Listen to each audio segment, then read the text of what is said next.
Ouais, le cornu, il a dit j'exige qu'il y ait des dépistages antidrogue dans son entourage. Donc, c'est-à-dire dans les ministères, dans les secrétariats d'État, les hauts fonctionnaires et compagnie. Ouais, il a dit c'est normal, hein, on peut pas dire aux Français respecter la loi, alors que nous, on a des prises de sang, elles sont bleu fluo, on dirait Avatar 2. Que bon, on va pas tourner autour du pot pendant longtemps. La drogue et les politiciens, c'est un secret de polichinelle. Hein, si tu veux, moi, quand je vais chez mon boucher, je m'étonne pas de trouver des merguez. Bon, ben là, c'est un petit peu pareil. On a vraiment cette ambiance mi-Breaking Bad, mi-5ème République, où quand on voit certains personnages politiques qui déboulent dans les médias, tu te doutes bien qu'ils ont pas sucé que de la glace. Si, Dimitri, arrête de... Si, Gabriel Attal, la dernière fois qu'il a cligné des yeux, c'était en 2002. D'accord ? La France n'était pas descendue du bus, donc c'est que vraiment il y avait un problème. Personne n'a une tête de chouette culotte toute sa vie comme ça, c'est pas possible. Mais on va en reparler de Gabriel Attal, t'inquiète. Donc malheureusement, oui, la drogue dans le monde politique, et on l'a vu avec de nombreuses affaires ces dernières années, que ce soit l'affaire Joël Guerriau, du nom de ce sénateur qui avait tenté de droguer une collègue députée pour abuser d'elle, ou toutes les histoires globalement dont on entend parler ces dernières années, c'est un secret de polichinelle. Regarde, bon, donc là forcément le cornu, il veut prendre le problème par les cornes.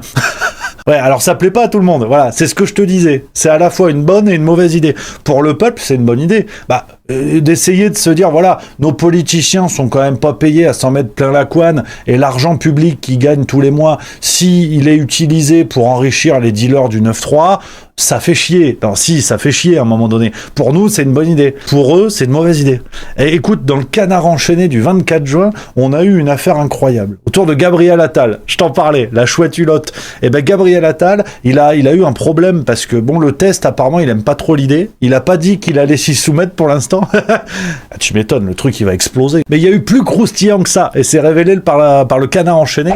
Il y a un ex-collaborateur d'Attal qui a été son collaborateur de 2018 à 2024, un spin doctor, comme on dit, donc un conseiller qui écrivait des discours, et ce spin doctor, dont le nom n'a pas été révélé, devait apparaître dans un podcast d'un youtubeur politique célèbre, apparemment, alors c'est pas moi, parce que je suis pas célèbre, et Gabriel Attal aurait tout fait pour bloquer la sortie du podcast, parce que cet ex-collaborateur racontait avoir été addict à la cocaïne. Après, peut-être qu'il partageait, non, c'est le principe du blablacar de la sniff, je sais pas, mais je dis juste que Attal, il est bien emmerdé, parce qu'apparemment, si ce n'est pas lui, c'est donc ton frère, dans son entourage, il y aurait des camés. De là à dire que sur un malentendu, lui aussi, laissons la justice faire son travail. Me dézinguer, m'en faire péter la couscoussière. Ah, ça, c'est une sacrée... Oui, bah alors lui, c'est Louis Jubelin. Alors Louis Jubelin, on le connaît pas trop, mais là, il y a un truc qui est en train de sortir, bah oui, parce que du coup, il a avoué qu'il se faisait péter la couscoussière parce qu'il y a une vidéo compromettante qui est en train de circuler, qui va certainement éclater dans les jours à venir, où on le voit se dézinguer la couscoussière à coups de blanche, si vous voyez ce que je veux dire. Alors lui, qui c'est ? Eh bien, sachez que c'est le ancien conseiller de Gabriel Attal donc 2018 jusqu'en 2024. Ça veut dire qu'il l'a suivi jusqu'à Matignon, d'accord ? Et on a donc un mec qui est chargé, donc là il dit qu'aujourd'hui sa consommation c'est du passé, etc. Peut-être, peu importe. En tout cas, moi ce que je vois, c'est qu'à l'époque où il conseillait Gabriel Attal, le gars il était chargé de substances récréatives. On s'étonne aujourd'hui qu'on soit dans la mouise. Eh bien, quand on voit qui conseille qui, ça explique beaucoup de choses. Ça explique pourquoi aujourd'hui nous les Français on est dans la merde. Et ce sont ces mêmes gens qui vont nous donner des leçons de morale en nous disant que nous, patati patata, les Français, on n'est pas capables de décider pour nous-mêmes. D'ailleurs, c'est bien pour ça qu'ils nous demandent qu'il n'y a jamais de référendum. Hein, voilà, bah oui, parce que c'est mieux de demander à des mecs qui sont chargés de substances récréatives.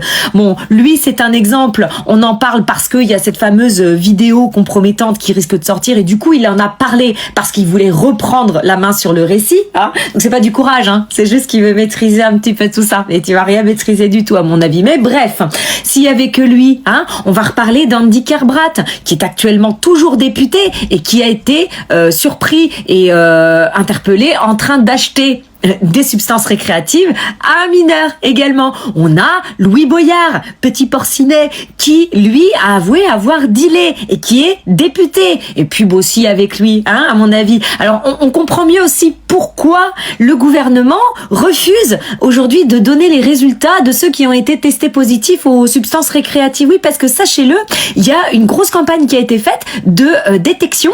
Et alors, il y a eu des gens qui ont été mis de côté, écartés de leur poste, mais on n'aura pas la liste. Bah non, parce que nous, on a le droit de les payer, mais on n'a pas le droit de savoir qui se défonce. Voilà. Hein, donc, en fait, ils se protègent tous les uns les autres. Donc, sachez-le, vous allez certainement peut-être entendre parler de Louis Jubelin dans les jours à venir, qui se dézinguait la couscoussière. Il y a un dernier talent important. C'est quoi le sens étymologique de Gabriel dans la Bible? C'est la force de Dieu. C'est le bras armé de Dieu, notamment pour protéger contre les anges rebelles. Il est missionné pour protéger Dieu, c'est-à-dire Macron, lors des prochaines européennes. Que pensez-vous, Robert Ménard, de sa capacité, en étant Premier ministre, pas tête de liste, à bloquer l'ascension de Bardella, à faire reculer le RN qui est largement favori lors de ces européennes? Moi, je reste sur mes produits d'urgence. C'est très variable. C'est très variable. Et aussi pouvoir aussi offrir une prise en charge adaptée en fonction des âges aussi. Et c'est aussi, on a en perspective avec le département l'ouverture d'une future unité pour accueillir des 4-10 ans qui nous permettra d'accueillir des fratries soit sous le même toit, soit sur des lieux différents, mais géographiquement très... Et donc le fait d'avoir plusieurs sites, ça permet d'adapter les choses. Par exemple, s'il y a des fratries où c'est mieux de ne pas les laisser sous le même toit tout le temps, ça permet d'adapter. Certaines fois oui, selon...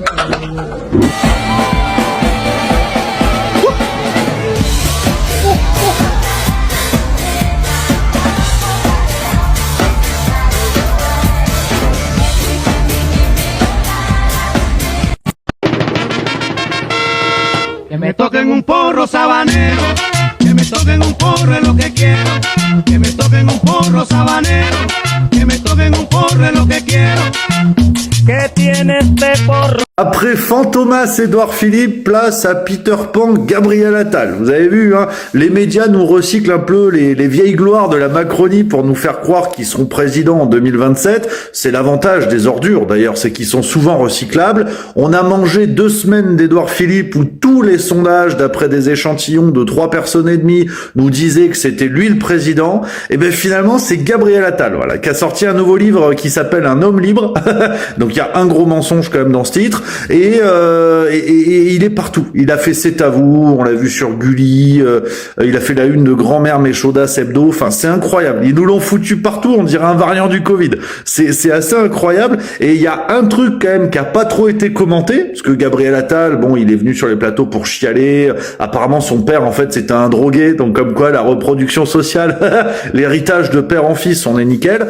Et Gabriel Attal, il a dit oui, Stéphane Séjourné, on était ensemble, mais à un moment donné, on était ensemble, mais on n'était plus trop ensemble, et on s'est remis ensemble après la dissolution. Bah tu m'étonnes, parce que ce que nous dit Gabriel Attal de manière très claire, hein, et aucun média mainstream ne le relève, c'est qu'il est en train d'avouer qu'en tant que Premier ministre, il a nommé son propre mec ministre de l'Europe, des Affaires étrangères et des stylos bics. ouais, bah c'est ce qu'il dit en fait, c'est que bon, quand il l'a nommé, ils étaient plus trop ensemble, parce que sinon ce serait illégal, et après, une fois que ça a commencé à dégager, c'est bon, ils étaient ensemble. Et ça passe. Ça passe impeccable.